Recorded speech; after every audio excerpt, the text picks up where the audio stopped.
할렐루야. 말라기 4장 1절에서 3절입니다. 만군의 여호와가 이르노라. 보라, 용광로 불같은 날이 이르리니 교만한 자와 악을 행하는 자는 다 지푸라기 같을 것이라. 그 이르는 날에 그들을 살라 그 뿌리와 가지를 남기지 아니할 것이로되, 내 이름을 경외하는 너희에게는 공의로운 해가 떠올라서 치료하는 강선을 비추리니 너희가 나가서 위안간에서 나온 송아지같이 뛰리라. 또 너희가 악인을 밟을 것이니 그들이 내가 정한 날에 너희 발바닥 밑에 재와 같으리라. 만군의 여호와의 말이니라. 아멘. Are you ready? 64번째 소제목은 송아지같이 뛸 때가 오고 있다. 네 번째입니다. 송아지같이 뛸 때가 오고 있다. 소제목 네 번째. 송아지같이 뛸 때가 오고 있다. 이런 제목으로 함께 은혜를 나누고자 합니다. 우리가 어떤 시대에 살고 있느냐, 또 우리가 이 시대에 어떻게 무장해야 하는가, 이런 부분들은 굉장히 중요합니다. 여전히 하나님은 이 시대에 하나님 앞에서 의로움을 행하는 사람들을 찾고 있습니다. 하나님은 그 사람들을 통하여서 마지막 때 일하겠다라고 이렇게 약속해 주고 있습니다. 여러분들이 그렇게 주의 손에 붙들린 그런 하나님의 사람이기를 원합니다. 먼저 우리가 4장 1절을 한번 보았고요. 오늘 오후에는 4장 2절을 중심으로 해서 하나님이 우리를 하나님의 정한 날에 우리를 어떤 소유로 삼았는가, 이런 부분들을 함께 좀 더 구체적으로 깊이 살펴보았어요. 우리는 3장 17절에 말하고 있는 것처럼 하나님의 특별한 소유인 것입니다. 또 마지막 때 하나님은 하나님의 특별한 소유들을 통해서 하나님의 일을 하시려고 하는 놀라운 계획이 있습니다. 근데 그 계획은 뭐냐 하면 3장 18절에 말씀하고 있는 것처럼 그 특별한 소유, 즉 여호와를 경외하고 그름을 존중하는 자들을 통해서 의인과 악인을 분별하게 할 것이고, 하나님을 섬기는 자와 섬기지 아니하는 자를 분별하게 할 거라는 것입니다. 그래서 마태복음 19장 28절에 말씀하고 있는 것처럼 하나님이 이 일들을 이룰 사람들을 하나님은 찾고 있습니다. 근데 마태복음 19장에서 제가 좀 더 약하게 봤습니다만, 계속해서 하나님께서 마지막 때 보좌에 앉아서 함께 분별할 사람들은 어떤 사람들일까요? 제자들을 향하여 말합니다. 너희는 전부를 버리고 나를 쫓았느니라. 그러니까 전부를 버렸다라고 하는 것은 어떤 의미가 있을까요? 그들은 11조와 봉물을 하나님 앞에 온전히 드렸다. 즉 예배하는 자라는 것입니다. 내가 주인 된 것이 아니고 예수 그리스도가 주인됨을 삶으로 실제로 드러내는 사람들, 이런 사람들을 말하는 것입니다. 근데 그래서 예수님이 제자들을 부를 때 제자들을 부르는 하나의 특징을 마태, 마가, 누가는 기록하고 있다는 것이죠. 어떤 특징을 가지고 있나요? 모든 것을 버리고 예수님을 쫓았다라고 하는 것이죠. 그리고 신앙 고백을 했을 때 예수님은 다른 말씀을 하지 않습니다. 자기를 부인하고 자기의 십자가를 지고 나를 쫓으라, 이거를 요구하고 있다라고 하는 것입니다. 그러니까 자기를 부인하고 자기 십자가를 지지 아니하면 그 누구도 예수님을 따를 수 없다는 것입니다. 예를 들어 마태복음 19장에서 그 누구에 해당될까요? 바리새인과 사두개인들, 아니면 서기관들, 제사장들, 공회원들, 이런 사람들, 그 시대에 어떤 위치, 어떤 율법, 어떤 삶을 살고 있다 할지라도 자기를 부인하지 않고는 주님을 온전히 따를 수 없다는 것입니다. 요한복음 3장에 나오는 니고데모의 한계가 뭘까요? 자기를 부인하지 않습니다. 그건 오늘 율법 안에 갇혀 있었던 것이지요. 그럼 오늘 우리에게 하나님이 요구하는 건 무엇이냐면 자기를 부인하는 것입니다. 그래서 예수님이 그 다음에 신앙 고백을 했을 때 예수님이 마태복음 16장에 무엇을 말하고 있냐 하면 이제는 음부의 권세가 이기지 못하는 그런 교회를 세울 것이다, 이렇게 말씀을 하고 있습니다. 그러나 곧바로 베드로가 넘어지고 맙니다. 넘어지는 이유가 무엇일까요? 하나님의 일을 생각하지 않고 사람의 일을 생각한다라고 하는 것입니다. 여러분, 우리가 마음 먹는다고 되는 거 아닙니다. 근본적인 생각에 변화가 일어나야 한다는 것이지요. 근데 사람의 일을 생각하는 것은 그 배후에 여전히 누가 주인 되었다는 거예요. 그렇죠? 마귀가 그 생각을 뭐했다? 집어넣었다는 것입니다. 그러니까 우리가 미혹될 수 있어요. 현혹될 수 있어요. 유혹될 수 있어요. 그래서 하나님의 일에 초점 맞춰서 내가 죽어주고 내가 부인되고 그래야 되는데 또 내가 하려고 하는 의지가 있다는 것입니다. 마찬가지로 베드로는 예수님이 가는 일을 막을 수가 없었던 것인데 마치 내가 예수님과 함께 있었고 가장 사랑받는 제자 중에 한 사람이었고 또 가장 영향력 있는 제자 중에 한 사람이니까 내가 아니면 누가 하느냐라고 하면서 베드로가 여전히 나섰다는 겁니다. 여러분, 예수님과 함께 했다고 되는 게 아닙니다. 많은 기적과 표적과 이적을 보았다고 되는 것도 아닙니다.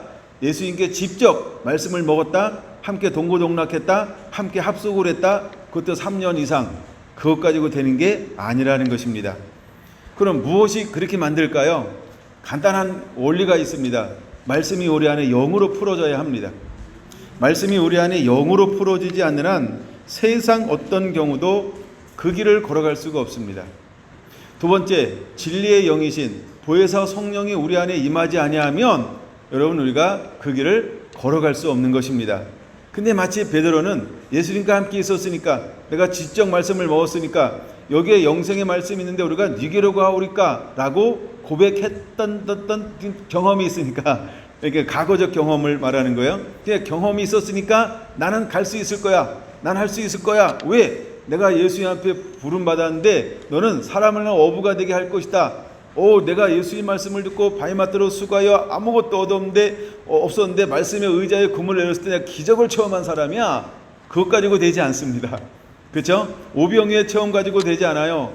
병자가 낫는다, 죽은 자가 살아난다, 귀신이 쫓아난다, 수없는 것을 옆에서 지켜봤다. 그때 우리가 뭐라고 얘기될까요? 근데 여러분, 그런 것 가지고 되는 게 아니라는 거예요.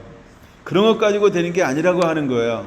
근데 베드로는 그 모든 걸 다 경험하고 그 과정을 겪어왔지만 그가 신앙 고백을 했을 때도 이게 뭐냐 하면 하나님의 영이 도우심을 통해서 고백했다는 거예요. 그래서 우리가 그걸 올라가겠다라고 했을 때 영이 도와주지 않으면 내 안에 여전히 무엇이 남아있어요? 내 생각이요, 내 사고요. 그것 때문에 안 되는 것입니다. 그래서 말라기 4장 1절에는 마지막에 두 가지가 완전히 제거될 거라는 것입니다. 첫 번째, 무엇이 제거될 건가요? 교만한 자와, 두 번째가 악을 행하는 자와 라고 말하고 있는 것입니다. 여러분, 교만한 것이 뭐라고 말씀을 드렸어요? 자기가 주인 된 사람이요. 베드로는 자기가 또 주인의 위치에 있었어요. 그래서 사단에게 쉽게 넘어가는 것입니다. 가로된 유다만 욕심을 품고 예수님을 팔아버리는 것이 아니고 베드로는 말로 예수님을 팔아버리고 있는 것입니다. 그래서 예수님이 가야 할 길을 방해하는 영적 장애물이 되었던 것이죠. 그래서 예수님은 그에게 외칠 수밖에 없었습니다. 사탄아, 내 뒤로 물러가라 라고 말입니다. 마치 그 하나님의 일을 생각하는 것처럼 보이면서 우리가 무엇으로 가장할 수 있을까요? 사람의 일을 생각할 수 있다라는 것입니다. 그래서 예수님은 그 정체성을 밝히면서 두 가지를 요구하는 것입니다. 자기를 부인하지 아니하고는 내가 가는 길을 함께 걸어갈 수가 없다. 그 다음에 자기 십자가를 지지 않고는 나의 가는 길을 함께 걸어갈 수 없다라고 말입니다. 이제 여러분, 우리는 이 부분에 대해서 나의 의지로 준비되는 것이 아니고 하나님의 은혜로 준비되어지는 그 만남이 이루어져야 할 줄로 믿습니다. 할렐루야. 여러분, 우리가 내가 뭘 할 수 있다, 하고 싶다, 이래서 하나님의 나라와 일은 이루어지는 게 아니에요. 그래서 이제 여러분들이 이제 기도할 것이 하나 있는데 그게 뭐냐 하면, 주님, 내 때를 보게 하여 주옵소서. 좀 그런 사모함이 우리에게 일어났으면 좋겠어요. 하나님의 때에 하나님께서 사람들을 일으키는 것처럼 이제 하나님, 내 때를 보게 하여 주옵소서. 어쩌면 우리가 이것을 좀 기도를 심어놔야 할 필요가 있다는 거예요. 물론 내가 그렇게 기도한다고 해도 내 기도대로 되는 건 아닙니다. 그렇죠? 근데 우리가 기도를 심어놔야 할 이유는 있다. 그래서 어떤 사람들은 기도를 심어놔야 할 필요성이 있다. 그런 측면에서 그 부분을 좀 한번 말씀을 드리고 싶습니다. 라오디게아 교회를 잠깐 나눴어요. 라오디게아 교회를 나눴는데 라오디게아 교회를 향하여서 편지를 보내시는 분이 어떤 분이냐라고 할 때 세 가지의 특징을 가지고 있다 그래서 첫째는 아멘, 그 다음에 충성된 증인이시여. 충성된 증인이 뭐라고요? 송아지라고 적어놓으라 그랬어요. 그래서 충성된 증인이고 그 다음에 세 번째가 뭐라고요? 창조의 근본이신 이가 라고 말하고 있습니다. 근데 그 시대가 어떤 시대냐면 차갑고 미지근한 시대라고 하는 것입니다. 그러니까 자기들이 열심히 있습니다. 뜨거움이 있습니다. 근데 뜨거움이 있는데 실제로 하나님이 창조의 근본이신 이가 바라볼 땐 그들을 어떻게 보고 있냐는 거예요. 아멘! 이신 분이 바라볼 때 그 시대의 믿음의 사람들은 어떤 사람들이라는 거예요. 충성되고 참된 증인이신 그분이 바라볼 때 그 시대의 사람들은 어떤 사람이라고 하는 거예요. 가련한 것과 공고한 것과 눈먼 것과 벌거벗은 것과 가난한 것과 이걸 모른다라고 하는 것입니다. 그러면서 주님이 그 창조의 근본이신 이가 그 라오디게아 교회를 향하여 라오디게아 교회가 정의로운 교회가 되어야 됩니다. 예, 마지막 때 우리가 정의로운 사람이 되어야 합니다. 말씀의 사람이 되어야 합니다. 깨끗한 사람이 되어야 합니다. 거룩한 사람이 되어야 합니다. 근데 그 시대를 향하여서 뭐라고 말하고 있냐면 세 가지를 요구하고 있다는 거예요. 첫째, 연단된 금을 사서 부요하게 하라는 것입니다. 여러분, 우리는 이 시대에 하나님이 무엇을 소유하기 원하냐면 연단된 금을 소유하기를 원하신다는 거죠. 그래서 말라기 3장 3절에 이제 3장 2절에 예수님께서 오시는데 언약의 사자로 오시는데 무엇으로 오시냐면 금을 연단한 자의 불로 오신다는 거예요. 금을 연단한 자의 불로 오셔서 무엇을 소유하게 하는 걸까요? 그렇죠? 금을 사서 연단된 금을 사서 부요하게 하라. 그냥 금이 아닌 이것저것 온갖 것이 섞여 있는 금덩어리가 아닌 어떤 금이어야 할까요? 연단된 금이어야 한다는 거예요. 연단된 금이어야 한다는 겁니다. 마지막 때 하나님께서 찾는 사람들은 연단된 금인 사람이어야 한다는 겁니다. 우리가 그렇게 혼합되지 않은 섞여 있는 그냥 광석이 아닌 금덩어리가 아닌 광물이 아닌 연단된 금이어야 할 줄로 믿습니다. 그래서 하나님께서 원하시는 기준이 있어요. 두 번째, 표백한 자의 잿물로 오신다 그랬어요. 근데 요한계시록 3장 18절은 뭐라고 말하고 있어요? 이제 흰옷을 사서 입어 벌거벗은 수치를 보이지 않게 하라 라고 말하고 있습니다. 그들은 나름대로 옷이 있어요.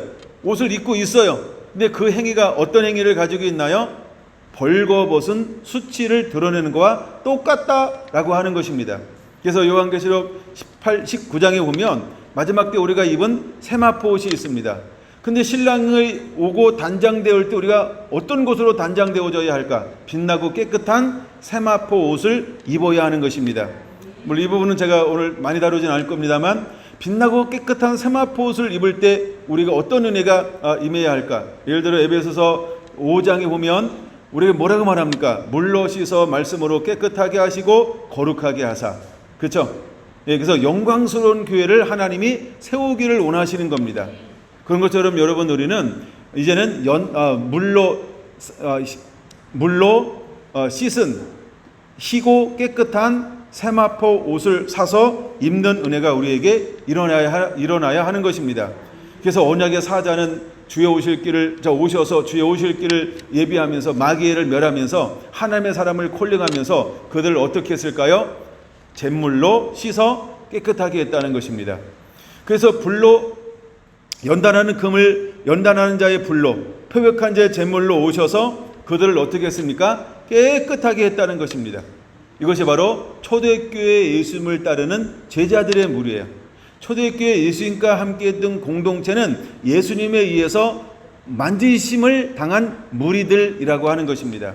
여러분, 이들은 깨끗한 무리가 되었어요. 이들 가운데서 예수님은 이제 열방의 추수를 위해서 때로는 12제자를 둘씩 파송하고 때로는 70인자들을 둘씩 파송하고 오순절 성령이 임함을 통해서 그들을 땅까지로 복음 증거하기를 원하는 이제 하나님의 사명, 그 바톤을 넘겨주고 있는 것을 볼 수 있는 것입니다. 여러분, 그들 안에 무엇이 예수님을 통하여 회복이 되어지고 있나요? 말씀이 말씀되게 말씀이 회복되어지고 있습니다. 그렇죠? 그래서 예수님은 3대 사역이라고 말합니다. 첫 번째가 뭐냐면 가르치고입니다. 가르치는 사역을 하는 거예요. 그러니까 그들 안에 꾸준하게 3년 동안 무엇이 회복되어졌을까요? 말씀이 말씀되는 회복이 일어나고 있다라고 하는 겁니다. 이것을 잘 보여주는 것이 아마 마가복음 1장일 것입니다. 마가복음 1장에 오면 희당에서 예수님께서 말씀을 가르칠 때 어떻게 가르쳤냐라고 소개하고 있을까요? 어떻게 그 말씀을 가르쳤을까요? 여러분, 그들은 권세 있는 자와 같고 라고 말합니다. 서기관과 같지 않다는 것입니다. 무엇이? 예수님의 가르침, 예수님의 말씀이. 그럼 예수님께서 말씀을 풀어서 그들에게 가르치기 시작을 할 때 말라기 3장 7절에 말하고 있는 것처럼 이제는 규례를 지킴으로 내게로 돌아오라. 즉 말씀이 회복되어져야만 내게로 돌아올 수 있다는 것입니다. 여러분, 우리 안에 말씀의 빛이 비춰지지 않는 이상 우리는 길이요 진리요 생명 되신 하나님께로 돌아갈래야 돌아갈 수가 없습니다. 근데 우리에게 말씀의 빛이 비춰져야 합니다. 말씀이 말씀되어지는 일이 역사가 있어야 진리이신 예수님께로 돌아갈 수 있는 것입니다. 그래서 예수님은 오셔서 계속해서 무엇을 하셨냐 하면 그 말씀이 권위인 자와 같고, 그래서 그 말씀을 듣는 수많은 사람들이 예수님을 따랐던 것입니다. 근데 물론 따를 때는 크게 두 가지가 있다라고 성경은 말하고 있어요. 하나는 빵을 먹고 배부른 까닭에 따랐다 이렇게 말합니다. 근데 그 중에는 어떤 사람들이 있냐 하면 요한복음 6장에 여기 영생의 말씀이 있는데 우리가 니게르 가오리까 예수님의 말씀을 들으면서 그 속에서 또 한쪽의 무리들은 무엇을 발견했습니까? 영생의 말씀이요. 이 말씀이 영이구나, 이 말씀이 진리구나, 이 말씀이 생명이구나라고 하는 것을 영으로 깨닫는 사람들이 일어나기 시작했다는 거예요. 그래서 허다한 사람들이 회심하고 예수님을 따라다니기 시작을 했습니다. 예수님을 따라다니기 시작했어요. 물론 그 중에는 어떤 사람들도 있었다. 현상을 보고 예수님을 따르는 자들도 있었다라는 것입니다. 여러분, 현상을 본 거는 매 시대에 똑같습니다. 오늘 이 시대는 현상 보고 따르는 자가 없을까요? 오늘 이 시대도 똑같죠. 그러나 새로운 세대가 오는데 반드시 하나님은 어떤 사람들을 통해서 일할 것이냐 하면 말씀이 영이 되고 영이 생명이 된 그 사람들을 통해서 하나님은 일하게 될 거라고 하는 것입니다. 할렐루야. 그 다음에 오늘은 이 부분을 좀 더 확대해서 나누어 보려고 합니다. 말라기 4장 2절을 한번 다시 볼까요? 말라기 4장 2절. 내 이름을 경외하는 너희에게는 공의로운 해가 떠올라서 치료하는 강선을 비추리니 내가 나아가서 위안결에서 나온 송아지같이 뛰리라 라고 말씀하고 있어요. 공의로운 해가 떠올라서, 공의로운 해를 제가 뭐라 그랬어요? 말씀이신 예수님, 말씀으로 오신 예수님, 빛으로 오신 예수님. 그냥 그렇게만 정리해도 우리가 흔들리지는 않을 거야, 최소한. 예. 그래서 예수님은 공의로운 해가 오셔요. 그러면 예수님으로 말미암아 우리 안에 무엇이 주어지게 될 것이냐 하면 치료하는 강선을 비추리니 라고 말했어요. 광선이라는 말에 일자가 있죠. 그걸 쭉 따라 내려오면 관주에 뭐라고 적혀 있다? 날개다. 그래서 이 부분을 두 가지로 번역한다는 거예요. 날개로 번역하는 거죠.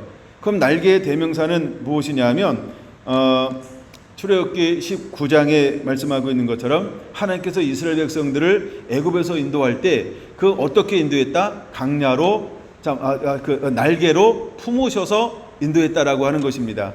그래서 날개로 품었다라고 하는 것은 어떤 의미가 있냐면 보호하다 이런 의미가 있어요. 예, 하나님이 그들을 철저하게 보호합니다. 그리고 호위하십니다. 하나님이 그들을 지키십니다. 그리고 하나님이 그들을 인도하십니다. 이것이 날개예요. 그 날개의 가장 큰 것은 보호라는 그런 의미가 있어요. 근데 단순한 보호가 아니고 보호 안에는 두 가지 측면이 있다는 거예요. 하나는 모든 대적으로부터, 모든 그 광야의 어려움으로부터, 위협으로부터 하나님이 지켜주심, 이런 의미가 있어요. 또 하나는 우리에게 필요한 모든 것을 공급하심, 이런 의미가 있어요. 이게 날개라고 하는 것입니다. 그래서 치유라고 하는 것은 뭐냐면 영적 치유, 육적 치유가 있는 것처럼 하나님이 영적인 부분들을 치료합니다. 그 다음에 육적인 부분들을 치료합니다. 이 두 가지 치료가 함께 일어나는 걸 우리는 전인적 치료다. 하여간 이런 표현을 씁니다. 그런 것처럼 이제 공의로운 해가 떠올라서 치료하는 강선을 비추리니 이렇게 말하고 있어요. 자, 그러면 강선을 비추는데 강선을 누가 비칠까요? 강선을 누가 발할까요? 예수님이 발하는 걸까요? 아니면 어떤 사람이 발하는 걸까요? 여기서는 두 번째 의미죠. 그래서 사람이 그 빛을 발하는 거예요. 그래서 이제 우리 성결한 성도들이 그 빛을 발하는 자로 준비되어져야 한다는 것입니다. 그러면 하나님께서는 그 빛을 발하는 사람으로 누구를 쓸 것이냐? 누구를 쓸까요? 3장 16절에 말하고 있는 것처럼, 말라기 3장 16절에 말하고 있는 것처럼 하나님을 경외하는 자, 그 이름을 존중히 여기는 자이어야 합니다. 그래서 하나님이 그 사람을 기념책에 기록할 것입니다. 그리고 하나님은 그 사람을 정한 날에 17절 하나님의 특별한 소유로 삼으실 거라는 것입니다. 그래서 그들을 통하여서 의인과 악인을 분별하고 하나님을 섬기는 자와 섬기지 않는 자를 분별하게 할 거라는 것입니다. 그 이제 마지막 때 하나님의 사람이 이것이 심판의 의미도 있고 그 다음에 재림의 의미도 있고 그 다음에 마지막 추수의 의미도 있는 말씀이라고 말씀을 드렸어요. 그래서 이 말라기 4장 자체가 이중적 예언이다 라고 말씀을 드렸어요. 그 이제 4장 1절에서는 주님이 오셔서 완전히 심판하는 것이죠. 그래서 어떻게 심판해요? 뿌리가 남지 않도록, 가지가 남지 않도록 완전히 멸해버려요. 그러면 뿌리와 가지는 뭐의 대명사냐면 악의 뿌리를 말합니다. 악의 열매를 말합니다. 악의 재생산을 말합니다. 심판을 하니까 완전히 그들이 뿌리가 살려버리니까 다시는 돋아나지 않아요. 가지가 없으니까 열매 맺지 않아요. 이제 악이 완전히 끝나버려요. 근데 악이 완전히 끝나는 것처럼 보이는데 성경을 읽어보면 뭐가 보이냐면 이렇게 말합니다. 3절에 이렇게 말하죠. 또 4장 3절 또 너희가 악인을 밟을 것이니 이렇게 말하고 있어요. 그렇죠? 너희가 악인을 밟을 것이니 이렇게 말하고 있어요. 아니 1절에서 끝났는데 왜 3절에 악인이 있을까요? 그러니까 이것은 이중적인 예언이라는 거예요. 이중적인 말씀이라는 거예요. 하나님께서 1절에서 심판하고 먼저 가라지를 거두어서 불에 던져 전부 살아버립니다. 그리고 2절에서 오셔서 알곡을 모아서 곡간에 드립니다. 그러면 이제 곡간에 드림으로 끝나는 게 아니고 하나님은 여기서 무엇을 계획하고 있냐면 마지막 때에 하나님께서 또다시 열방에 하는 긍휼과 자비를 베풀어서 또다시 하나님께 돌아올 수 있는 기회를 허락할 거라는 겁니다. 그 기회를 허락하는 것이 어디 나오는 거냐면 4절, 5절, 6절이라는 거예요. 4절, 5절, 6절. 그래서 4절, 5절, 6절 우리가 이것은 잘 아는 부분인 것처럼 초림 때에 하나님이 누구를 보내요? 주의 오실 길을 예비하는 자 세례 요한을 보내서 6절을 이루시죠. 아버지의 마음을 아들에게로 아들의 마음을 아버지에게로 돌이키는 것. 그럼 무엇으로 돌이키냐는 거예요. 무엇으로 돌이키냐는 거예요. 이것이 여러분들이 아율레디 20번 설교를 다시 한번 들어보시면 이 세례 요한에 대해서 설명을 제가 설교하고 있는 부분이 있어요. 20번을 다시 한번 꼭 이걸 더 보충하실 분들은 20번을 다시 한번 들어보시기 바랍니다. 그러면 다시 오셔서 주의 길을 예비할 사람을 하나님은 누구를 택했나요? 사가랴와 엘리사벳이라고 하는 의로운 사람, 경건한 사람, 그렇죠? 그래서 율법에 흠이 없는 사람을 택하여서 그 가정에 누가 태어나게 만들어요? 나실인, 하나님께 드려진 사람.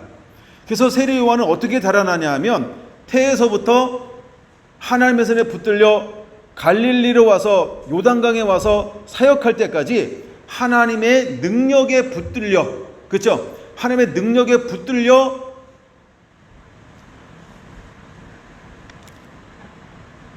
그렇게 한대요. 하나님의 능력에 붙들려서 이 두 가지를 설명하려고. 그래서 태아 뱃속에서도 양육받고 태어나서도 하나님이 그들을 양육하고. 근데 그를 양육하는데 어디로 데려갑니까? 어떤 가말리엘 문화생, 야 너 스카이 가라 이렇게 말하지 않아요. 그렇죠? 너 스카이 가라 이렇게 말하지 않고 야 너 아무것도 없는 강야로 가라 이렇게 말합니다. 강야로 가라 이렇게 말해요. 그러니까 우리가 학교 공부를 시키는 게 아니고 집에서 공부시키는 거야. 그래서 근데 강야로 가는데 거기서 누가 그와 함께 하시나요? 하나님의 영이. 강야에 있는데 두 가지가 임하는 거죠. 하나는 하나님의 말씀이 임하더라. 하나님의 성령이 임하더라. 그래서 하나님의 말씀이 보혜사이신 성령과 더불어 그에게 임하셔서 누가 양육하는 거예요? 하나님의 진이 성령을 스승 잡아서 말씀을 교본으로 하나님이 양육하는 걸 볼 수 있습니다. 그리고 보세요. 내가 나가야지 이러고 세례 요한이 요단강으로 가든가요? 아닙니다. 그렇죠? 때가 되매 하나님의 영이 그를 이끌어 이렇게 말해요. 때가 되매 하나님의 영이 그를 이끄시는 거예요. 그러니까 내가 일어나고 싶어서 일어나는 게 아니고요. 하나님의 영이 모든 것을 주도하고 있는 것을 볼 수 있어요. 그처럼 마지막에 이 4장 2절의 사람이 정한 날에 이렇게 말하죠. 3절에. 예, 정한 날에 그들을 발로 밟을 거라는 거예요. 뭘 가지고 나가서 밟을까요? 의로운 해가 떠올라 치료하는 강선을 비추리니. 그러면 뭘 소유하고 있는 거예요? 치료하는 강선을 소유하고 있는 거야. 치료하는 강선을. 그 강선이 뭐냐 하면 하나님이 보호하는 날개. 예, 보호하는 날개. 보호한다 할 때 두 가지 의미가 있다고 말씀을 드렸어요. 그래서 그것을 가지고 나가서 이제 또 한 번 아버지의 마음을 아들에게로, 아들의 마음을 아버지에게로 돌이키는 사역을 하게 할 거라는 것입니다. 할렐루야. 그래서 그 하는 사람이 위안간에서 나온 송아지같이 뛰게 될 거라는 거예요. 왜 송아지가 뛸까요? 송아지니까. 그러면 엄마 손은 안 뛰나? 아빠 손은 안 뛰나요? 손은 다 뛰나요? 이게 뛴다라고 하는 그 의미는요, 자유한다, 그렇죠? 뭔가 이렇게 기뻐한다, 뭐 즐거워한다, 하게 이런 의미가 있어요. 근데 약간 송아지같이 뛰려라라고 할 때 여기서 말하는 송아지의 뜀은 무엇이냐면 기쁨과 즐거움으로, 큰 기쁨과 즐거움으로 가득했던 제자들이 그 갈릴리에서 예루살렘으로 성교를 향하여 올라오는 누가복음 24장 51절 52절의 말씀과 똑같다라는 거예요. 이제 하나님의 부르심 사명을 깨달았어요. 이제 드디어 노임받고 하나님께서 내게 사명을 주었어요. 내가 전에는 위안간에서 삶을 살았어요. 제한된 곳에서, 드러나지 않는 곳에서, 아직 아무것도 주어지지 않는 상태에서 그냥 평범한 삶을 살았어요. 근데 이제 하나님이 공의로운 태양이 떠올라서 내게 뭘 하나님이 이제 허용해 줬어요? 치료하는 강선을 발할 수 있는 이제 미션, 사명을 주었어요. 그 나를 하나님이 불렀어요. 그래서 이제는 위안가에서 노임받고 바깥으로 나가는 동시에 이 송아지는 기뻐 뛰고 있는 것입니다. 그래서 절망하고 낙담하고, 야 우리 고기 잡으러 가자. 그래서 그들은 무엇을 먹을까 마실까 입을까 옛삶으로 갔던 제자들이 먼저 예수님께서 찾아가셔서 그들을 만나고 말씀을 풀어줌을 통하여서 그들을 주께로 돌아올 때 큰 기쁨과 즐거움으로 예루살렘을 향하여 올라가는 것처럼 4장 2절에 이제 우리 안에 하늘 사명, 하나님의 소명, 하나님의 부르심이 우리에게 딱 주어질 때 우리의 모습이 어떤 모습을 하고 있을까? 송아지처럼 기뻐 뛰면서 어디를 향하여 갈까요? 아버지 마음이 있는 곳에, 날 부르신 그곳을 향하여서 송아지처럼 뛰어가게 될 거라는 겁니다. 근데 송아지처럼 뛰어가는데 이가 무엇을 소유하고 있었을까요? 치료하는 강선을 소유하고 있는 겁니다. 치료하는 강선이 어떤 것이냐면 하늘의 모든 자원이라는 거예요. 하늘의 모든 자원을 하나님께서 우리에게 마지막에 공급해 줄 거라는 것입니다. 할렐루야. 여러분 그것을 믿으시기 바랍니다. 하나님이 그렇게 해서 우리를 이제 열방으로 파송하게 될 것입니다. 아멘. 제가 이제 오전의 말씀을 마무리하면서 좀 시간이 좀 가도 마지막으로 제가 찾아본 성경 구절이 어디냐 하면 요한계시록 21장이에요. 다시 한번 요한계시록 21장으로 해서 넘어오려고 합니다. 예. 식사는 잘 하셨는지 모르겠어요. 단체 식사하지 말라 그래서 각자 식사를 하셨기 때문에. 자 보세요. 6절 바로 볼게요. 요한계시록 21장 6절. 또 내게 말씀하시되 이루었도다. 나는 알파와 오메가요 처음과 마지막이라. 내가 생명수 샘물을 목마른 자에게 값없이 주리니 이기는 자는 이것을 상속으로 받으라. 나는 그의 하나님이 되고 그는 내 아들이 되리라. 할렐루야. 그럼 하나님께서 이제 우리에게 무엇을 공급해 줄 것이냐 하면 생명수 샘물을 공급해 줄 거라는 거예요. 그럼 저와 여러분은 무엇을 소유한 자가 될까요? 생명수 샘물을 소유한 자가 됐다라고 하는 거예요. 그럼 생명수 샘물에는 어떤 능력이 있는가? 이 부분은 이제 새롭게 나누는 거니까 잘 들어보시기 바랍니다. 이거는 간단합니다. 생명수 샘물이 뭘까요?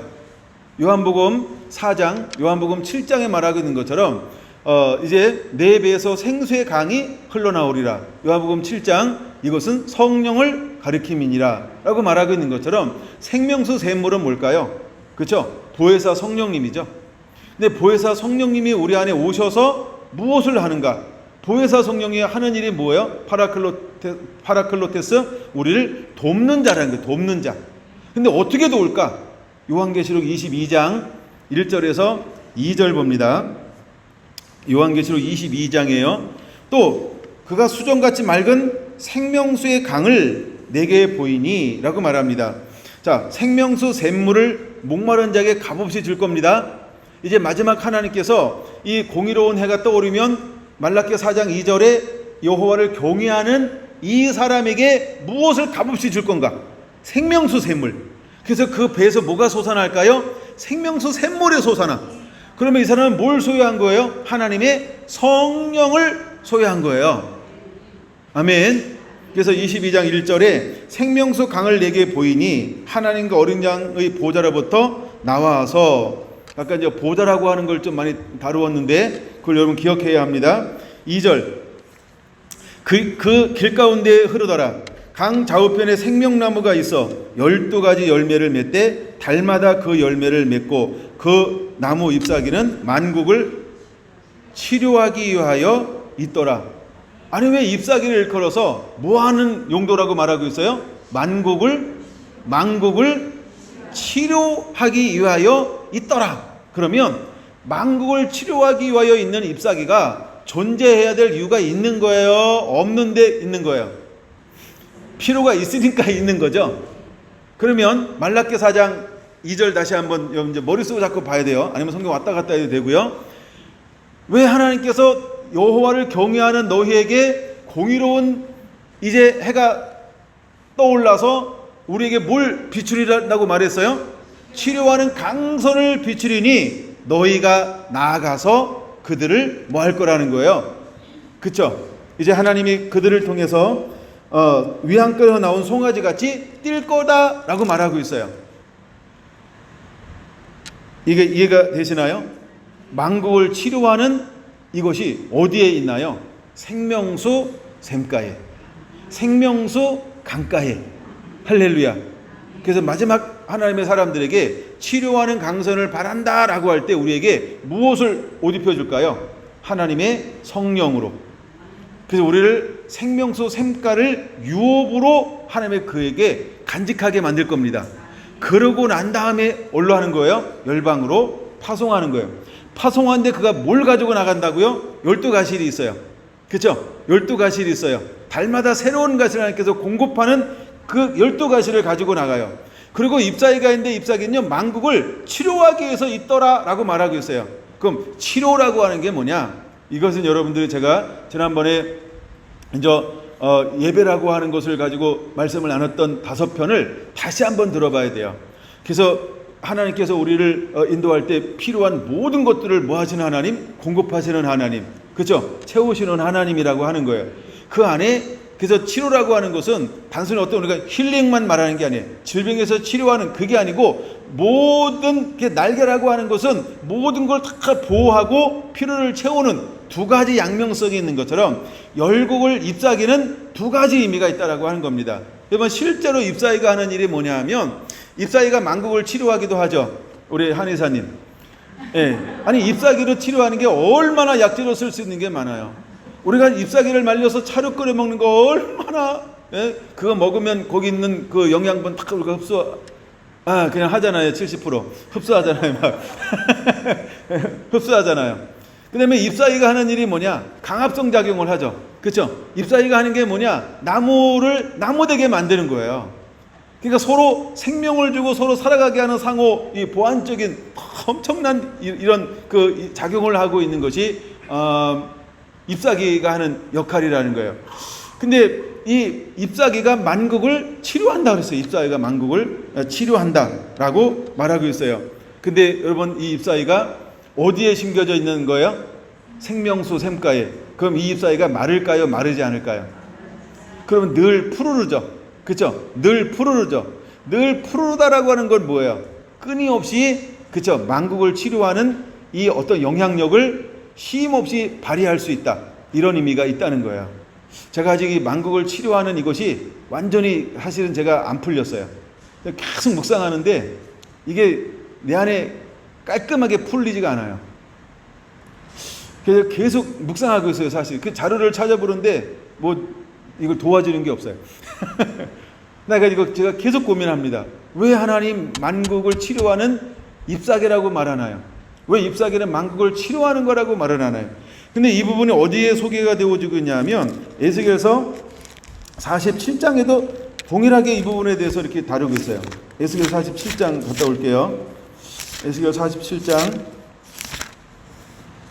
47장 12절에 이렇게 말하고 있어요. 강 좌우가에는 각종 먹을 실과나무가 자라서 그 잎들이 시들지 아니하며 열매가 끊어지지 아니하고 달마다 새 열매를 맺으리니 그 물이 송소를 통하여 나옴이라. 그 열매는 먹을 만하고 그 잎사귀는 약재료가 되리라. 그 잎사귀를 여기는 뭐라고 표현하겠어요? 약재료. 그럼 약재료라고 하는 건 뭐예요? 치료. 그렇죠? 치료의 강선을 바라리니 라고 말하고 있는 것처럼 무엇이? 그 잎사귀가. 그래서 제가 이거는 좀 더 묵상해 봐야 되는데 아직 제가 이 부분을 영으로 이렇게 깔끔하게 제가 이렇게 탁 시원하게 저한테 하나님이 가르쳐 주지는 않았어요. 일단 제가 나와 있는 것도 있으면 최대한 찾아볼 거고 계속 한번 묵상해 보려고요. 이게 시원하게 뭔지 모르겠어요. 여러분 아시는 분 있나요? 혹시 설교를 듣는 분 중에 아는 분 있으면 저한테 문자 좀 주세요. 잎사귀가 뭔지 좀 가르쳐 주세요. 근데 하여간 이 잎사귀는 뭐하는 용도냐 하면 열국을 치료하기 위해서 있다는 거예요. 그 다음에 이 잎사귀는요, 약재료가 될 것이다 라고 말하고 있어요. 근데 마지막 때 하나님의 이 사람이 무엇을 가지고 나가냐 하면, 그렇죠? 공의로운 해가 떠올라 치료하는 강선을 바라리니. 그러니까 마지막 때 하나님의 사람에게 무엇을 부어주는 거예요? 잎사귀 같은 능력. 그렇죠? 그래서 이것을 가지고 나가 뭐합니까? 치료하는, 피로를 채워주는, 이것을 공급한다는 거예요. 상한 마음을 치료하고 병든 걸 치료하고, 그렇죠? 경제를 회복하고, 그렇죠? 그 다음에 우둔한 머리를 지혜롭게 회복하고, 이런 거 막힌 담을 헐고 아무것도 없는데 항무한 것을 가서 이제는 초장으로 만들어내고, 하여간 이런 것들이 치료한다, 이런 의미예요. 근데 하나님께서 그 은혜를 부어주겠다 이렇게 말씀을 하고 있는 것입니다. 난 여러분들이 그렇게 쓰임받는 자가 되기를 예수님의 이름으로 축원합니다. 여러분 이것은 하나님이 그렇게 하시겠다고 했어요. 그러니까 그렇게 하실 거예요. 우리가 이제 잘하는 것 중에 하나가 뭐냐 하면 예수님의 하는 사역이에요. 사도행전 10장 38절 한번 보겠습니다. 사도행전 10장 38절 보면 예수님의 사역을 하는데 어떻게 사역을 시작하냐는 거예요. 사도행전 10장 38절 하나님의 나사렛 예수에게 성령과 능력을 기름 붓듯 하셨음에 그가 두루 다니시며 선한 일을 행하시고 마귀에게 눌린 모든 사람을 고치셨으니 이는 하나님이 함께 하셨음이니라. 이렇게 말씀하고 있어요. 예수님도 무엇을 가지고 나갔어요? 치료하는 강선을, 치료하는 날개를 가지고 나갔어요. 근데 치료하는 날개를 받았는데 무엇을 통하여 예수님이 이 치료하는 강선을 바라기 시작했을까요? 하나님의 나사렛 예수에게 무엇을 부어줬어요? 성령과 능력을 기름 붓듯 부어주었어요. 성령이 뭐예요? 생명수 샘, 생명수 강, 그렇죠? 그래서 이제 강가에 심은 나무가 됐어요. 그래서 생명수 강이 그 심령 가운데 넘쳐 흘러요.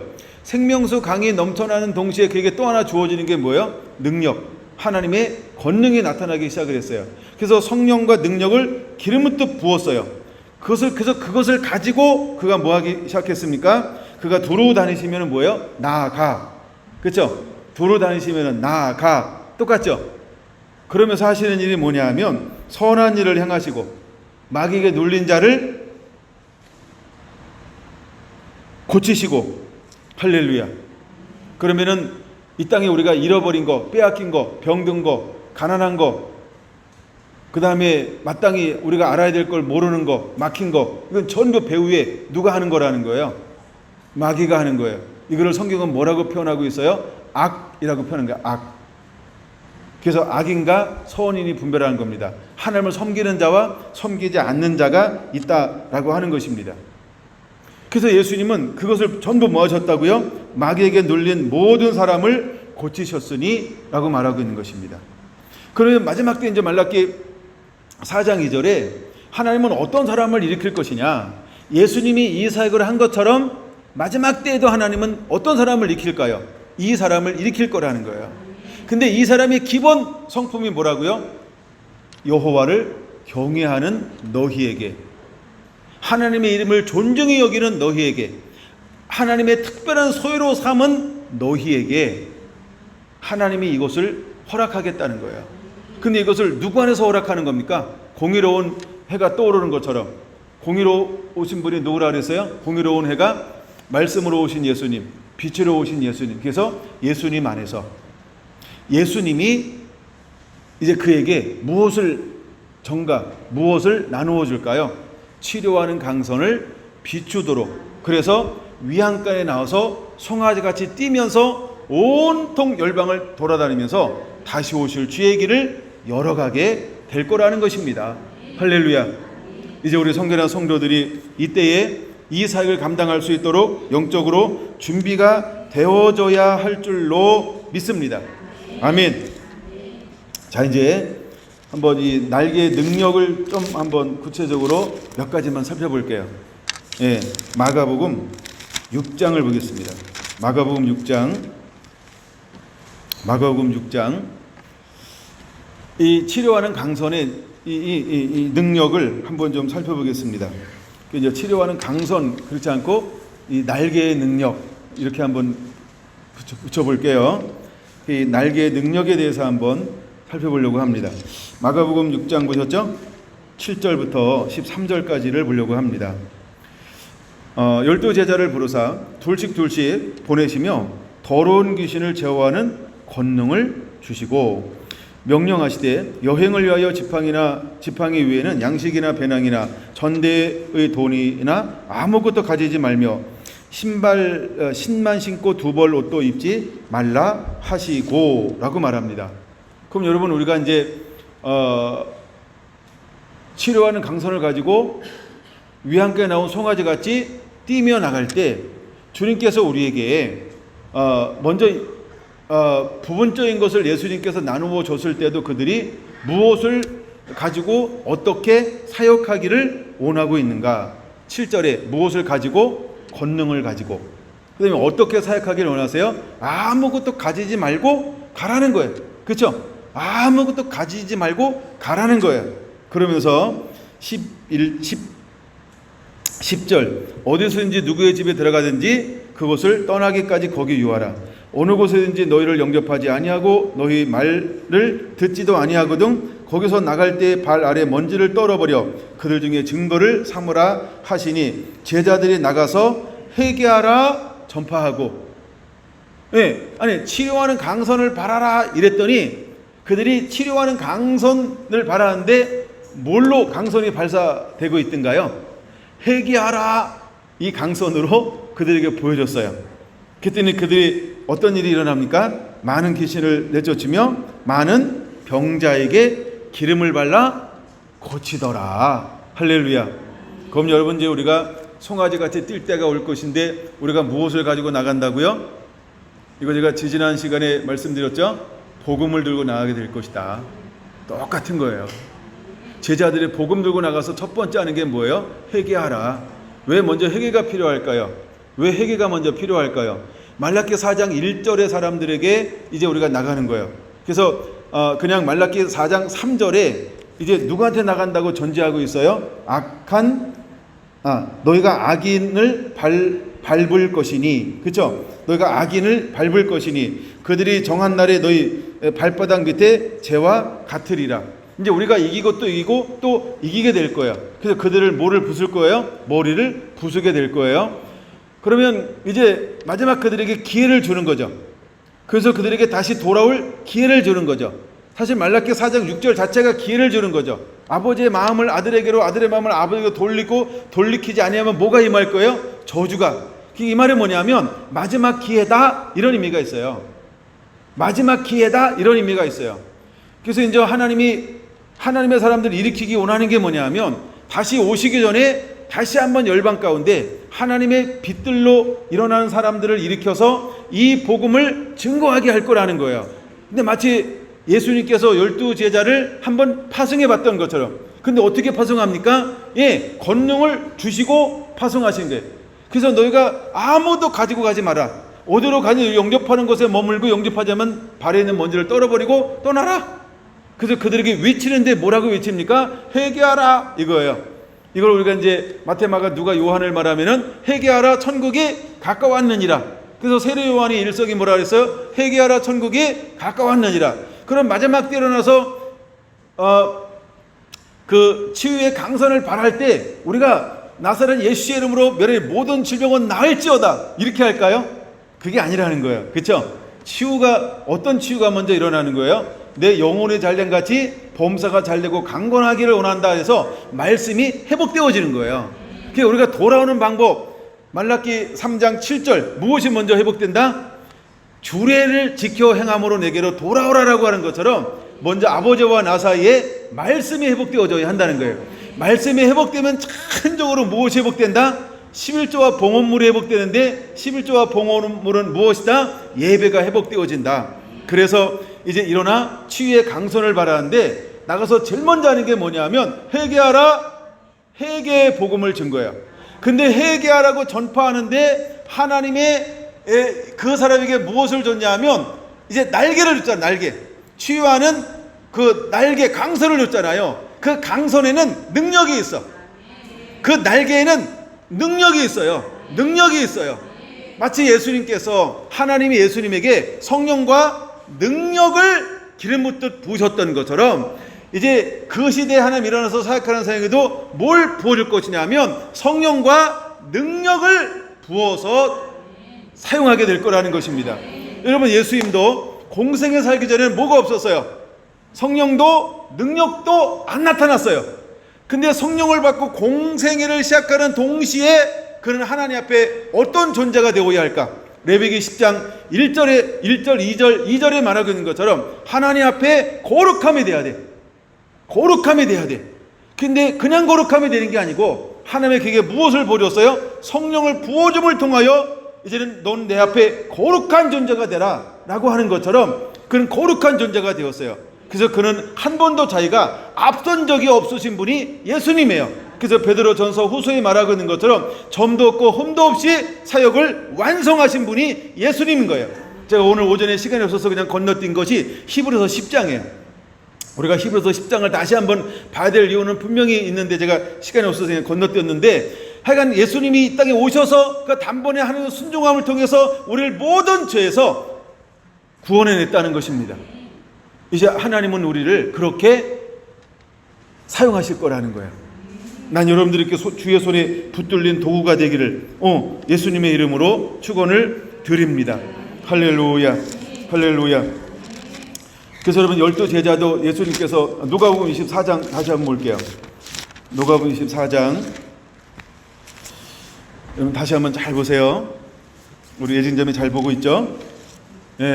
24장 45절 한번 볼게요.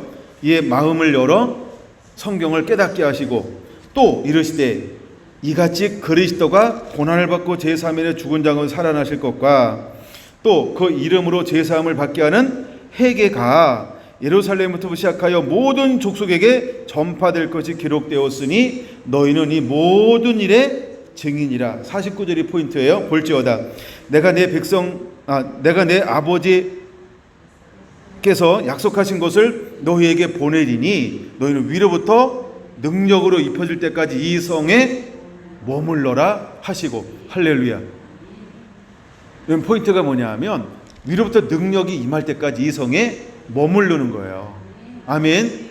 자, 그래서 이제 말라기에서 모든 것들이 다 회복이 되어졌어요. 그렇죠? 거룩함도 3절 4절에 회복되어졌죠. 그럼 이제 백성들도 뭐가 회복되어졌어요? 말씀이 회복되고 예배가 회복되어졌죠. 물론 여전히 그 가운데 어떤 사람이 있어요. 예, 이제 13절, 14절, 15절에 이런 사람들이 있어요. 그 사람들은 세 종류의 사람이라고 15절에 말한다고 말씀을 드렸죠. 그들이 어떤 사람이에요? 여전히 교만한 자가 있고요, 여전히 악을 행하는 자가 있고요, 여전히 하나님을 시험하는 자가 있어요. 그러나 이것은 나중에 할 거예요. 그러나 하나님의 포인트는 거기에 있지 않아요. 그 사람 있지만 그 중에 어떤 사람에게 포인트가 있어요? 하나님의 이름을 경외하는 사람, 하나님의 이름을 존중히 여기는 자를 하나님이 세울 거예요.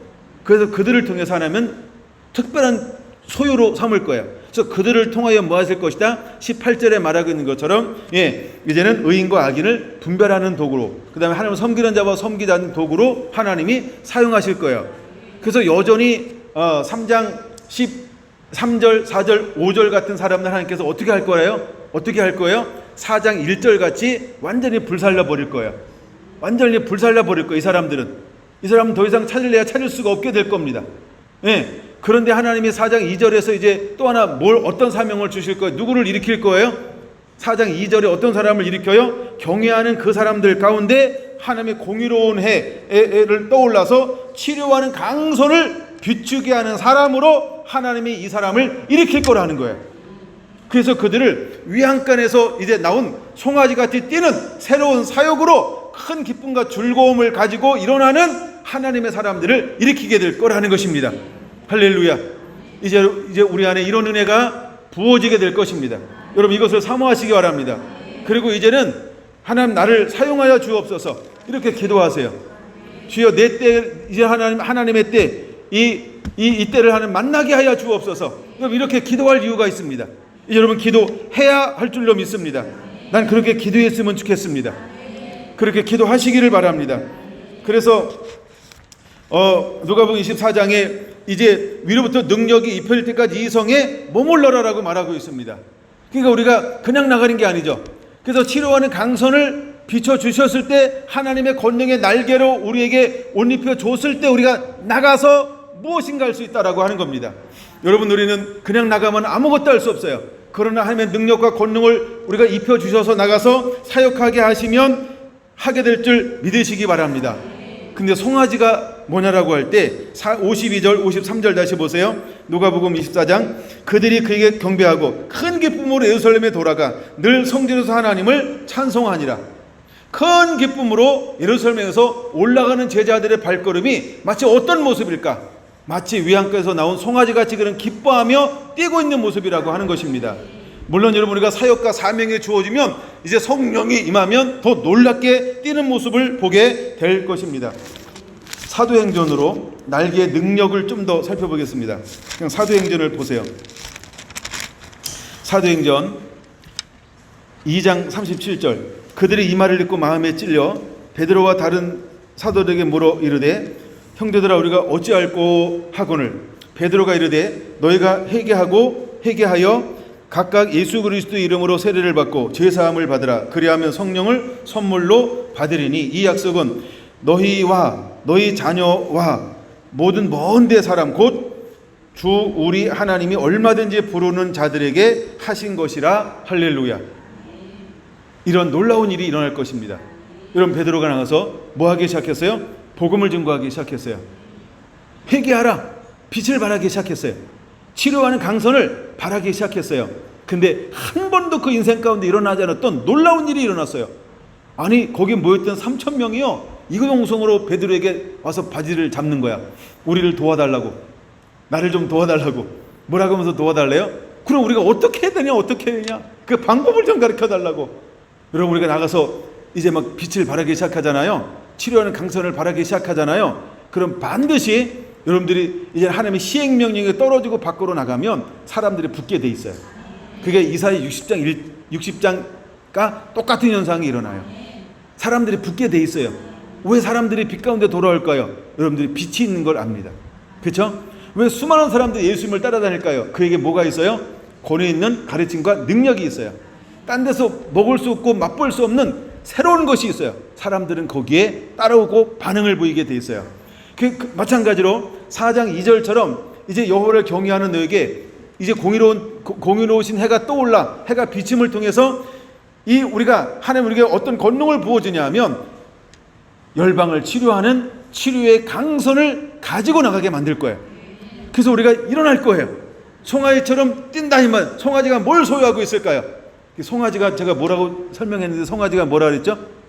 한마디 지난 시간에 첫 번째 시간에 송아지 나눴는데 수요일날 송아지는 뭐라고요? 충성됨이요. 그다음 거 하나만 딱 알고 있어도 나중에 잘 풀어줄 거예요. 성경이요. 송아지는 충성됨을 말합니다. 송아지는 충성됨을 말하는 거예요. 예, 여러분들이 송아지가 되길 원합니다. 예, 송아지는 우리가 이제 성경 마태, 마가, 누가, 요한복음에서 사람들이 이제 학자들이 그걸 동물로 나누는데 어떤 것을 소로 나눌까요? 마가복음이요. 마가복음을 소로 나누기도 합니다. 송아지로 나누기도 해요. 우리가 예수님의 모습이 얼굴에 4개가 있는데 그 중에 하나가 송아지의 모습이라는 거예요. 물론 나중에 또 볼 겁니다만 레위기에 보면은 번제를 드릴 때 그 중에 하나 드리는 게 뭐예요? 송아지를 드립니다. 송아지. 근데 숫 송아지를 드리는 거예요. 그럼 왜 숫 송아지인가? 여러분들이 묵상해 보세요. 꼭 의미가 없어도 괜찮아요. 하여간 하나님은 숫 송아지를 드리라고 말하고 있어요. 여러분 소는 뭐만 드시나요? 소는 뭐만 드시나요? 소가 먹는 거 여러분 잘 생각해 보세요. 돼지 같지 않은 걸 감사하시고, 그렇죠? 가끔 그러잖아요. 너 소처럼 먹어라 이러잖아요. 하여간 이 소가 어떤 동물인지를 여러분 하여간 그 관심을 가지면 되는 거예요. 근데 하나님은 우리를 송아지에 비유했어요. 그러면 송아지처럼 쓰임받는 사람들이 있을까요, 없을까요? 그거는 수요일이나 금요일 날. 그건 이미 제가 준비해 놨어요. 그러니까 하나님 우리를 송아지처럼 뛰게 만들 거라는 거예요. 송아지처럼. 근데 송아지의 특징 중에 하나가 송아지 특징이 한 3개가 있어요. 그 중에 첫 번째 특징이 뭐냐면 충성됨이라는 거예요. 충성됨. 그래서 여러분 우리가 예수님이 뭐처럼 사역하셨을까요? 송아지처럼. 송아지처럼 예수님은 사역하신 분이시라는 거예요. 충성되게 사역하신 분이에요. 그렇죠? 그럼 마지막 때 왜 하나님을 경외하는 자를 송아지에 비유하고 있을까요? 충성되니까요. 충성이 뭔지 아시죠? 두 마음을 품지 않았어요. 마음이 하나라는 거예요. 뜻이 하나인 거예요. 방향이 하나라는 거예요. 빌기의 눈같처럼 초점이 하나예요. 그게 송아지입니다. 소 눈 크다고 무시하지 마시고 그게 송아지예요. 그래서 말라기 4장 2절에 송아지같이 뛸 것이라고 말하고 있는 거예요. 왜 수많은 동물이 있고 그렇죠? 수많은 피조물이 있는데 마지막에 하나님의 사역자들을 동물로 비유할 때 송아지에 비유할까요? 가장 예쁘면 강아지 같고 뭐 이래야 되잖아요. 그렇죠? 아니 뭐 사슴 같고 막 이래야 돼. 사슴 같고 막 이래야 되잖아요. 사슴 같고 막 이래야 되잖아요. 아가서 가면 노로바도 같고 사슴과도 같아요라. 하긴 사슴에도 비유하긴 하잖아요. 그렇죠? 근데 왜 갑자기 말라기 4장 2절에는 마지막 때 하나님의 사역자 치유의 강선을 바라는 사람을 위에 함께 나온 송아지에 비유하고 있을까요? 그렇죠? 그 이유가 있다는 거예요. 그 이유가 있다는 거예요. 제가 아까 이유 중에 하나 굉장히 큰 걸 흘렸는데 그게 우리를 송아지는 뭐의 대명사예요? 번제의 대명사라는 거예요. 하나님이 송아지가 드리는 그 번제는 받으시는 거예요. 근데 송아지는 아무나 드릴까요? 아니죠. 송아지는 누가 드립니까? 이건 내가 다음 시간에 나눌 말씀인데 우리 권사님 좀 들으시라고 미리 나누는 것 같아요. 송아지는 누가 드리는 제사 제물일까요? 제사장이요. 제사장이요. 그럼 우리 성결한 성도는 이래야 되는데 멍하고 있으면 안 됩니다. 송아지는 누가 드린다고요? 이게 딱 와야 돼요. 지금 언약의 사자가 와서 누구를 회복하는 거예요? 레위인들이요. 레위인들이 하는 주 역할이 뭐예요? 예배예요. 그러니까 이게 나와야죠. 그래서 송아지처럼 뛰는 거예요. 송아지는 아무나 드리는 게 아니고요. 예, 그 의미가 있어요. 제가 송아지를 성경에 있는 거 지금 거반 찾아보고 있다 그랬잖아요. 예, 그러면서 제가 하나님 이제 깨닫게 하는 게, 이런 의미가 있을 수 있겠다. 그래서 제가 그걸 이제 지금 준비하고 있어요. 송아지는 이런 의미구나. 그래서 하나님이 송아지에 비유하는구나. 예? 그래서 송아지가 뭐 멍아지는 막 아무데나 뛰어다니고 막 그러지 않아요. 그거는 그건 강아지. 강아지예요. 송아지는 그렇게 뛰지 않아요. 그래서 송아지 그러면 뭔가 막 푸근하지 않아요? 송아지 그러면 뭔가 그쵸? 막 푸근하잖아요. 근데 송아지는 하여간 태어날 때부터 크더라고. 뭐 귀여운 것은 좀 없지만 하여간 이 송아지라고 하는, 그게 제가 여러분 동물들 중에서 새끼 이름을 붙이는 거, 돼지 새끼는 뭐라고 불러요? 돼지 새끼라고 불러요. 그쵸? 그러니까 그 동물 이름 새끼 찾아보세요. 있더라고. 근데 다 있지는 않아요. 그쵸? 예, 다 있지는 않아요. 그래서 제가 일부러 그걸 다 한번 찾아봤어요. 재밌잖아요. 뭐 시간 많은데 뭐예요? 그런 것도 한번 찾아보고. 그랬더니 정말 많이 있더라고. 뭐 꽁은 새끼 이름을 부르는 게 따로 있더라고요. 그쵸? 예. 시간 있는 분들 찾아보시고요. 갑자기 옆으로 샜어요. 예, 갑자기 옆으로 샜어요. 예, 자 이제 10권쯤에 달아났겠죠? 예, 제가 2명 때문에 지금 재밌게 한 거예요. 예, 회개하시고. 예, 자, 제가 지금 사도행전 2장 37절, 38절을 보고 있었죠? 예, 이것이 날개의 능력이라고 하는 거예요. 베드로에게 날개가 덮어지는 동시에 그가 복음을 증거할 때 이 복음에 뭐가 실렸어요? 능력이요. 치료하는 강선이요. 그때는 사람의 마음에 회개하는 심령이 막 자발적으로 일어나요. 말씀에 부닥치니까 자발적으로 어찌할꼬, 이런 놀라운 능력이 일어나서 몇 명의 주께로 돌아옵니까? 3,000명이 돌아옵니다. 그 다음에 3장 1절에서 10절은 두 번째, 그냥 간단하게 그냥 쉽게 보려고 그래요. 두 번째, 이제 이 날개의 능력이 나타나는데 베드로가 성전의 미문에 앉아있는 누구를 만나요? 안진뱅이요. 근데 이 사람은 매일매일 태어나부터 안진뱅이기 때문에 매일매일 거기 앉아서 구걸했단 말이에요. 그러면 베드로가 이 사람 한 번 봤을까요? 2번 봤을까요? 약간 한 번 이상은 봤을 거예요. 나중에 몇 번인지 횟수를 몰라요. 베드로가 성전에 몇 번 올라간지 그걸 모르기 때문에. 그러나 어쨌든 하여간 한 번 이상 본 사람이에요. 그러니까 아는 친구라는 거야. 근데 오늘따라 그 친구가 나한테 구걸을 하는데 갑자기 그 친구의 구걸하는 모습을 보면서 내 안에 전혀 다른 마음이 일어났어요. 그게 뭐예요? 야, 나는 은가금은 없는데 내게 있는 걸 내게 주노니 곧 나사렛 예수 이름으로 일어나 걸어라 하면서 손을 내밀어 이걸 땡겼더니요, 우와, 막 그쵸? 힘을 얻어 같이 뛰기 시작하는 거예요. 이게 뭐예요? 치료하는 강선을 바랄 때 능력이 나타나는 거예요. 이걸 믿으시기 바랍니다. 이제 하나님을 경외하는 자에게, 하나님이 우리에게 치료하는 강선을 바라셔서 그러면 그가 위안가에 나온 송아지같이 뛰는 놀라운 역사가 일어나게 될 거예요. 여러분, 이것을 행하는 사람 중에 안진뱅이가 놀랬을까? 베드로가 놀랬을까? 둘 다 놀란 겁니다. 둘 다 놀랬죠? 근데 더 놀란 사람은 누구예요? 주변 사람들이 더 놀랐어요. 베드로도 놀랐어요. 한 번도 안 해본, 내게 이런, 치유의 날개가 있다니, 치유라는 강선이 나가다니 이러면서 놀랐어요. 안진뱅이도, 금이나 주지 뭘 날 땡겨. 그래서 땡기니까 딸려갔는데 갑자기 막 다리에 막 힘이 쭉쭉 생기더니, 이야, 한 번도 꿈엔들, 그쵸? 꿈에 걸어보고 싶다 이랬단 말이에요. 근데 그가, 그쵸? 걷고 뛰고 난리가 난 겁니다. 이것 때문에 어떤 일이 일어납니까? 16절부터 19절 보니까 이것으로 말미암아, 한번 보세요. 16절 한번 읽어볼게요. 그 이름을 믿음으로 그 이름이 너희가 보고 아는 이 사람을 송하게 하였나니 예수로 말미암아 난 믿음이 너희 모든 사람 앞에서 이와 같이 완전히 낫게 하였느니라. 그러니까 우리를 치료하는 것은 무엇으로? 예수님을 믿음으로 말미암아. 할렐루야. 그래서 여러분, 우리에게 공의로운 해가 떠올라옴을 통하여서 치료하는 강선을 바랄 수 있는 거예요. 그러니까 예수 그리스도 안에서 그분이 주시는 걸 가지고 나가서 치료하는 날개의 능력을 하나님이 우리에게 허용하시면 그 날개를 그냥 펴기만 하면 돼요. 날개를 펼치게 되기를 예수님의 이름으로 축원을 드립니다. 할렐루야. 여러분, 어떤 사람이 아프다 그러면 그냥 아픈 게 보여. 아픈 게 느껴져. 아픈 걸 어떤 건 알아. 이게 제게 그런 능력이 있었나요? 아니에요. 그렇죠? 하나님이 그걸 하게 하니까 그게 되는 거예요. 그냥 하나님이 알게 하니까 그게 되는 거예요. 그런 것처럼 하나님이 우리에게도 그런 걸 주신다는 걸 믿으시기 바랍니다. 그 다음에 19절 봅니다. 그러므로 너희가 회개하고 돌이켜 너희 죄 없이 함을 받으라. 이같이 하면 새롭게 되는 날이 주 앞으로부터 이를 것이라. 할렐루야. 그 다음에 쭉 읽어야 되는데 4장 4절까지 읽으시면 돼요. 그래서 이렇게 복음을 또 증거했어요.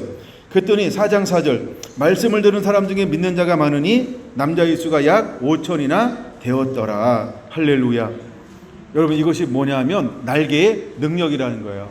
한 번 더 베드로가 한 번의 설교로 3,000명, 그 다음에 나가서 또다시 말씀을 나누고 날개를 펼쳤는데 그 다음에는 그 날개 아래 몇 명이나 이렇게 보호했어요? 5,000명이나 그 능력 아래서 회심하고 주께로 돌아오는 놀라운 역사가 일어나고 있다라고 하는 것입니다.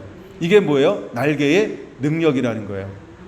여러분, 날개의 능력을 여러분들이 이제 복음의 현장 가운데 경험하게 될 것입니다. 할렐루야, 할렐루야. 그것을 믿습니까? 그것을 믿습니까? 그것을 믿습니까? 예, 80%가 대답하는 것 같아서 오늘 그 말씀 여기서 마칠게요. 날개의 능력 나중에 더 수요일날도 재밌게 해드릴게요. 예. 마지막에 하나님이 우리에게 날개의 능력을 부어줄 거예요. 자, 4장으로 넘어와서 말씀을 마치려고 합니다. 4장 2절 내 이름을 경외하는 너희에게 공의로운 해가 떠올라서 치료하는 강선을 비추리니 너희가 나가서 위안가에 나온 송아지같이 뛰리라. 하나님은 이 송아지를 찾고 있습니다. 여러분들 다 송아지같이 뛰게 할 것입니다. 하나님 이 송아지를 통하여서 마지막 주 오실 길을 예비할 것입니다. 할렐루야. 그래서 세례 요한은 송아지였다는 거예요. 주의 손에 붙들린 송아지. 그는 충성된 송아지였다는 거예요. 그는 헌신된 송아지였다는 거예요. 예, 그는 하나님의 손에 붙들린 송아지로 하나님이 사용하셨어요. 이제 우리 성결한 성도 한 분 한 분들이 주의 손에 붙들린 송아지가 되기를 예수님의 이름으로 축원을 드립니다. 아멘.